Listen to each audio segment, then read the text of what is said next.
system. The Fair Work Commission has ruled it plainly justified for aged care workers to receive a pay rise of 15%.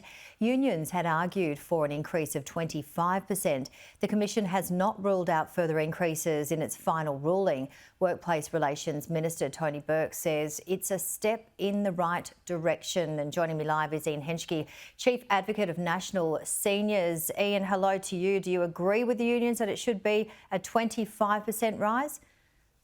Well, I think workers should be paid appropriately, and clearly, if you look at the wages that we're paying people who are involved in the caring industries, not just aged care but childcare as well, we do need to encourage people to either stay in those industries and also give them what you would call a living wage. And with cost of living pressures at the moment going up with inflation at 7.3% with the latest figures, you can see that a very small increase of 15%, half of that's already gone in inflation. So on the positive side, it means that people that were getting a little bit more than $20 an hour will now get $23 an hour. And if you multiply that over a week, that's more than $100 a week. So that'll probably fill up their tank with petrol. But, you can see what the problem is. Now, one of the biggest problems, Joni, is that 65,000 people left aged care last year. We've just heard about some of the problems with COVID. You just had one of the politicians there saying he's trying to encourage people to be more active coming out of COVID. Well, think about what it was like for those aged care workers working in those situations in full gear, having to deal with the loss of lives and all the rest of it. 65,000 people left aged care last year. And the Committee for the Economic Development of Australia put out a report in June where they said we need 35,000 extra workers this year just to meet the most basic standards that have been put forward by the Royal Commission. So you can see this is a bigger problem than just pay. Absolutely, and that was one of the recommendations from the Royal Commission, just one, not to forget the other horrendous things that came out of that commission. So how do we entice people to get into that industry? Do you think a couple of dollars an hour is really going to make them go into that role? And tell us, how hard is it in terms of working in aged care? What are the hours? What do people do? Well, I mean, it's a 24-hour-a-day job. Obviously, you need people, carers there at night. The Albanese government said it wants to put in a nurse 24/7 as part of its election promise. So we're going to need nurses as well. We need better trained workers as well. And National Seniors also has been saying for years now, since the first day of that Royal Commission, that we shouldn't just be focusing on residential care, because 1 million Australians get some form of home care. Now, we've got a couple of 100,000 Australians in residential care, which is the critical end, if you like, the most frail are in aged care generally.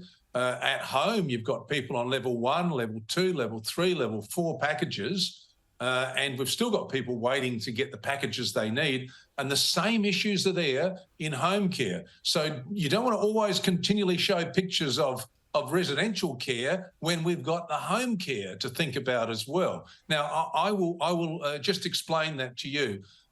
In Australia today, most Australians say they want to stay in their own home, not go into an aged care home, and that's pretty understandable. So we're going to need tens of thousands of workers in home care.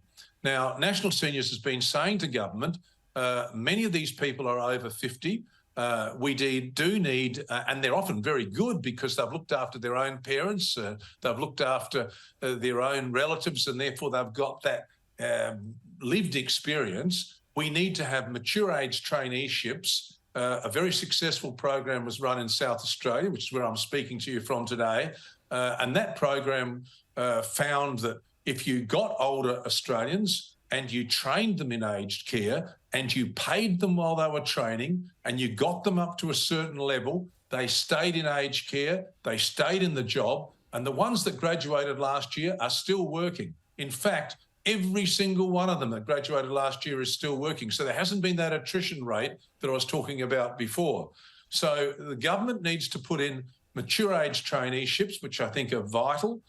Then the other thing that government can do, and this is something else we've spoken about before, is that when people reach pension age, rather than saying to them, if you work anymore, we're going to take 50 cents in the dollar off your pension and make you pay income tax. Let them continue to work in aged care. Let them continue to work in childcare. Let them continue to work in disability care, and treat that pension as taxable income, which it is, and they will lose around 32.5 cents in the dollar from their pension, but they'll still be able to work, and that will give them that little bit of boost that'll help them in their retirement. They'll help Australia because we need these workers, and we're not getting the workers coming in from overseas. So government has to look at the whole thing as an ecosystem, and you can't just say, all right, we'll give them 25% in wages and that's fixed the problem. It hasn't. You have to have traineeships. You have to select the right people. You've got to encourage them to stay in the industry. You've got to respect them for the work they do. And you have to let the pensioners work, which is what we've been saying, because a lot of them work in home care. And if you keep people in home care and they are happy there and they don't go into aged care, it takes the pressure off the aged care residential system. So you can see it's a multi-pronged approach that we've been putting forward from National Seniors, and we've been getting some interest from government. You might have seen that in the last budget, they said they're going to increase the work bonus by $4,000. So that's a bit of a boost. But you've got to do long-term structural changes. And look, the unions have been talking to us about our proposal to let the pensioners work, and we've been getting a good hearing from them as well, because their members, as they know, are reaching retirement age, and many of them are leaving because they know if they keep working, they lose half their pension.